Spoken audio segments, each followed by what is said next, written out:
ओम शांति। आज 7 अप्रैल 2022 की साकार मुरली। आज बाबा ने कहा, मीठे बच्चे, इस कलयुग में सब रावण की जंजीरों में बंधे हुए जीवन बंद है, उन्हें जीवन मुक्त बनाना है।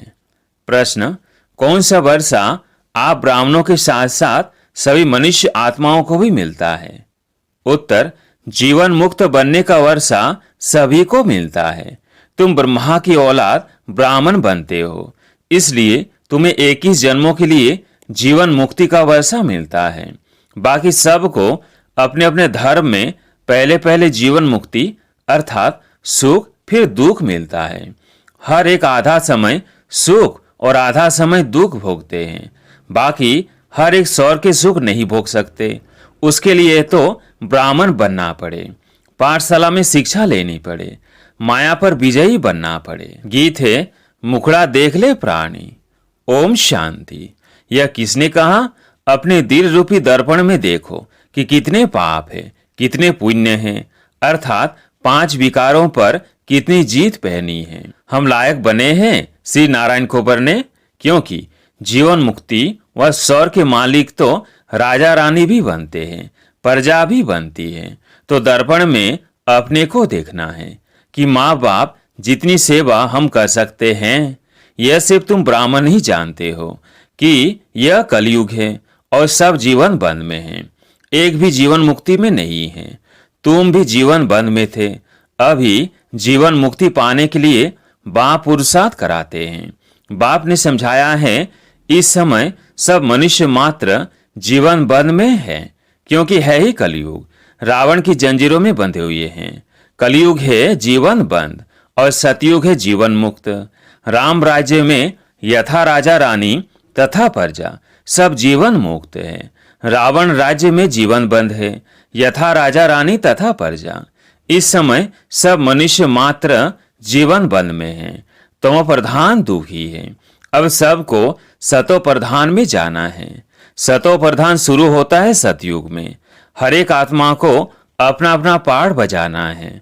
आत्मा अपने अपने धर्म में जब आती है शांति धाम से, तो पहले पहले जीवन मुक्त है। सतयुग त्रेता में किसको जीवन बंद नहीं कहेंगे, क्योंकि रावण राज्य ही नहीं, कलयुग में रावण राज्य है। सारी पृथ्वी पर जीवन बंद राज्य है। आदि सनातन देवी देवता धर्म का पहला नंबर जो है, वो अभी जीवन बंद में है।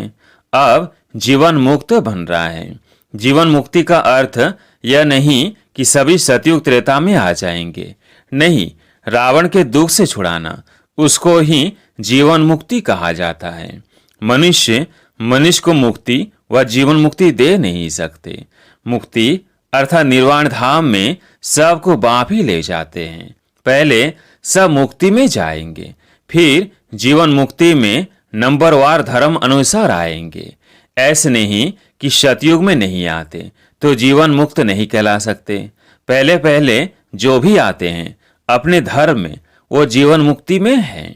आत्मा को पहले सतो प्रधान बनना है, फिर सतो रजो में आना है। हर चीज नई से पुरानी होती है, पुरानी से फिर नई बनती है। इस समय साधु संत आदि सब जीवन बंद में है ही कलयुग। जब तक बाप ना आए उनको बाबा कहा जाता है। फिर महाकाल कहो या कोई भी नाम रखो, असल नाम है शिव बाबा। बाबा बाबा कहते ही रहते हैं। गॉड फादर परम पिता परमात्मा कहते हैं। बाप समझाते हैं, मैं आकर बच्चों को मुक्ति जीवन मुक्ति दोनों ही देता हूँ। पहले पहले जो भी आएंगे जरूर सुख में आएंगे, फिर पीछे दुख में आना है। मुक्ति के बाद जीवन मुक्ति आती है, फिर पीछे है जीवन बंद।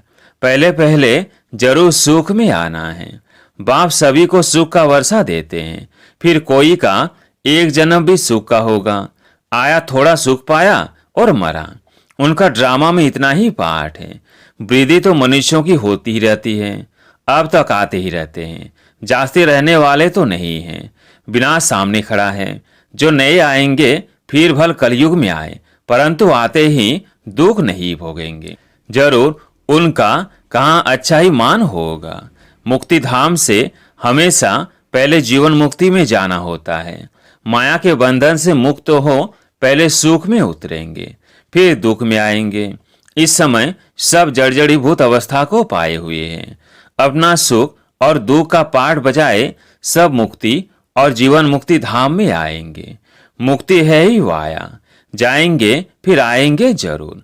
सारी दुनिया के मनुष्य मात्र जो जिस जिस धर्म में आए हैं वो फिर ऐसे ही आएंगे। जनक को भी जीवन मुक्ति मिली ना, ऐसे नहीं कि राजाई इस समय नहीं है, वो भी पिछाड़ी में आकर ज्ञान लेंगे जरूर। जीवन मुक्ति तो तुम सबको मिलती है, परंतु नंबरवार पुरुषार्थ अनुसार।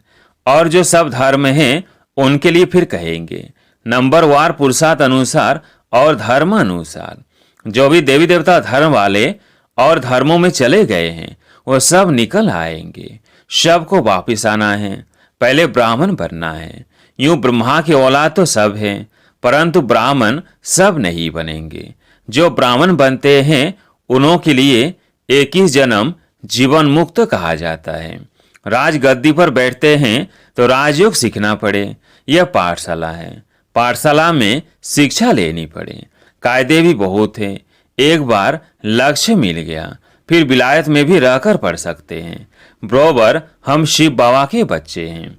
बाप से वर्षा जरूर लेना है। पत्र भी लिखते हैं, बाबा रावण का भूत सताता है, कभी काम का कभी क्रोध का, हल्का नशा आ जाता है। बाप कहते हैं इन पर विजय पानी है। यह तुम्हारी लड़ाई है ही योग बल की, तुम याद करेंगे।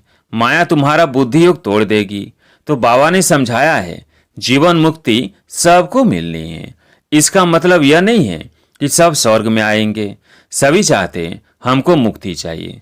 समझो जो पिछाड़ी में आते हैं पाठ बजाने तो बाकी इतना समय मुक्ति में होंगे ना। कितनी शांति मिल जाती है। 4500 वर्ष अथवा 4.5 वर्ष शांति में रहते हैं। फिर उनका पाठ ही ऐसा है। हम फिर सुख और शांति दोनों में रहते हैं। ऐसे नहीं कि मनुष्य चाहे बस हमको ऊन जैसी शांति चाहिए, वहां बैठे ही रहे, कहने से नहीं मिल सकती। अनादि ड्रामा बना हुआ है, इसमें फर्क नहीं पड़ सकता है। शांति के शौकीन तो बहुत हैं। तुम्हारे सुख से भी उन्हों को शांति ज्यादा मिलती है। तुमको फिर सुख और शांति दोनों मिलते हैं।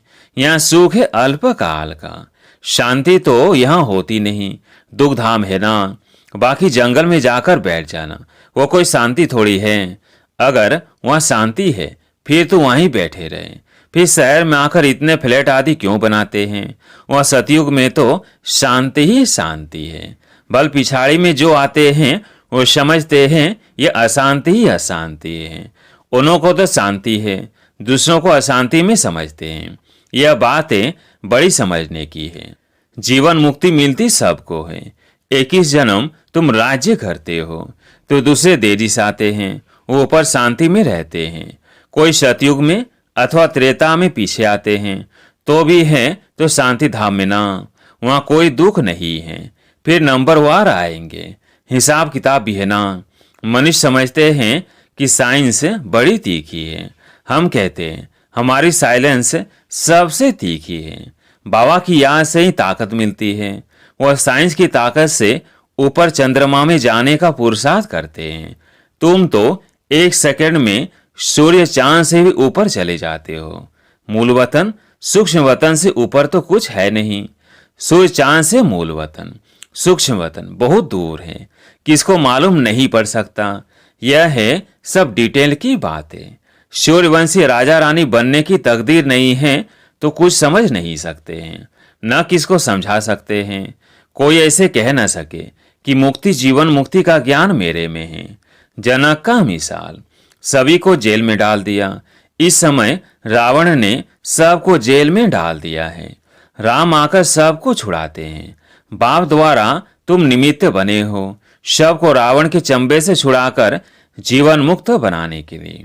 तुम्हारा नाम वाला है शिव शक्ति सेना। तुम्हारा नाम इस ड्रामा में पिछाड़ी को बहुत ऊंचा होना है। जब से बाप आया है तो माताओं का मर्तबा दुनिया में भी बहुत ऊंचा हुआ है। पहले विलायत में माताओं का मर्तबा बहुत था। वहां बच्ची पैदा होती तो बहुत खुशी मनाते हैं। यहाँ बच्ची पैदा होती है तो खटिया उल्टा कर देते हैं, बर्थडे भी नहीं मनाते। वैसे कन्याओं का कन्हैया गाया हुआ है। वास्तव में तुम सब कन्याएं हो, तुम्हारा यह नया जन्म है।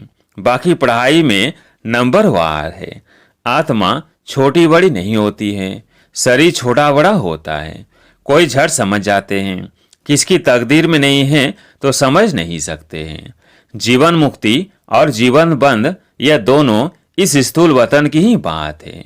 सतयुग से लेकर जीवन मुक्त होते हैं, फिर जीवन बंद होते हैं द्वापर में। अब इस सुख को सब भूल गए हैं, दुख में पड़े हैं। ऐसा कोई है नहीं जो कहे कि हमने एक ही जन्म सुख लिया था। अब रावण राज्य होने के कारण मोत प्लेती हो गए हैं। वह रावण राज्य ही नहीं तो मोत प्लेती कैसे हो सकते हैं।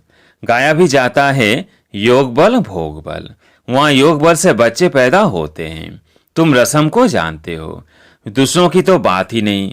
अमेरिकन आदि की रस्म रिवाज वो जाने, हम अपनी रस्म रिवाज को जान गए हैं। हम सतयुग के रहने वाले हैं। वो हमारी रस्म रिवाज भी नहीं होगी, उस पर चलेंगे जैसे कल पहले तुम चले थे। जो हुआ होगा वही अब होगा।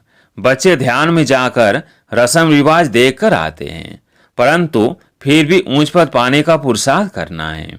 जिन्होंने वहाँ की रस्म रिवाज बताई वो सब अभी है नहीं, तो इनसे कुछ फायदा तो होता ही नहीं है। तो सारा मदार है पढ़ाई पर, योग और ज्ञान। योग अर्थात बाप को याद करना, ज्ञान अर्थात चक्र फिराना। यह तो सहज है। बाप कहते हैं मेरे पास आना है, इसलिए मुझे याद करो। मनुष्य को मरने समय कहा जाता है राम राम कहो, अर्थ कुछ भी समझते नहीं। श्री कृष्ण कहने से भी वहां पहुंच तो नहीं जाते। ले जाने वाला फिर भी बाप है। बिकर विनाश होने बिगर तुम वापिस कैसे जाएंगे। अभी सब की क्यामत का समय है, फिर अपने अपने समय पर आएंगे। यह पॉइंट धारण करनी है, नोट करनी है। तुमको माता पिता को फॉलो करना चाहिए। मम्मा कभी किसको तंग नहीं करती थी। कईयों की बहुत रिपोर्ट आती है, मैनर्स से नहीं है। परमपिता परमात्मा पढ़ाते हैं, कितना दिमाग चाहिए। अच्छी चलन वाले पर सभी का प्यार रहेगा। कोई तो बड़ा तंग करते हैं, अपने आप को ही चमाट मारते हैं, तो पद भ्रष्ट हो जाएगा। गाया भी जाता है हिंदू लोगों ने अपने आप को चमाट मारी है। ईश्वर जो राज्य भाग्य देता है उनको सर्वव्यापी कह दिया है, यह अपने को चमाट मारी है, तब यह हाल हुआ है। शास्त्रों में दिखाया है कि भगवान कहते हैं कि मैं सर्वव्यापी हूँ, परंतु भगवान खुद कहते हैं मैं कोई तुम्हारे जैसा थोड़ी हूँ जो अपने को चमाट मारूंगा। क्या मैं कुत्ते बिल्ली में हूँ। बाप कहते हैं तुमने मेरी गलानी की है। यह भी ड्रामा, फिर भी ऐसे ही होगा। अच्छा, मीठे मीठे सिकिलदेव बच्चों प्रति माता पिता बाप दादा का याद प्यार और गुड मॉर्निंग। रूहानी बाप की रूहानी बच्चों को नमस्ते। हम रूहानी बच्चों की रूहानी बाप दादा को याद प्यार गुड मॉर्निंग नमस्ते नमस्ते। धारणा के लिए मुख्य सार।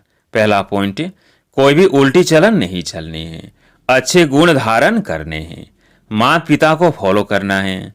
दूसरा पॉइंट, योग बल से काम क्रोध के हल्के नशे को भी समाप्त करना है।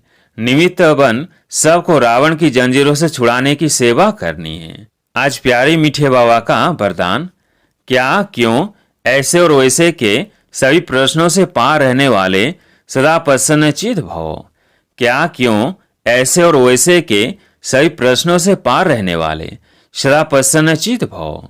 जो प्रसन्नचित आत्माएं हैं वे सौ के संबंध में और सर्व के संबंध में, प्रकृति के संबंध में किसी भी समय किसी भी बात में संकल्प मात्र भी क्वेश्चन नहीं उठाएंगी। ये ऐसा क्यों, वह क्या हो रहा है, ऐसा भी होता है क्या। प्रसन्नचित आत्मा के संकल्प में हर कर्म को करते, देखते, सुनते, सोचते यही रहता है कि जो हो रहा है वो मेरे लिए अच्छा हो रहा है, सदा अच्छा ही होना है। वे कभी क्या क्यों ऐसा वैसा इन प्रश्नों की उलझन में नहीं जाते। स्लोगन, स्वयं को मेहमान समझकर हर कर्म करो तो महान और महिमा योग्य बन जाओ। स्वयं को मेहमान समझकर हर कर्म करो तो महान और महिमा योग्य बन जाओ। अच्छा, ओम शांति।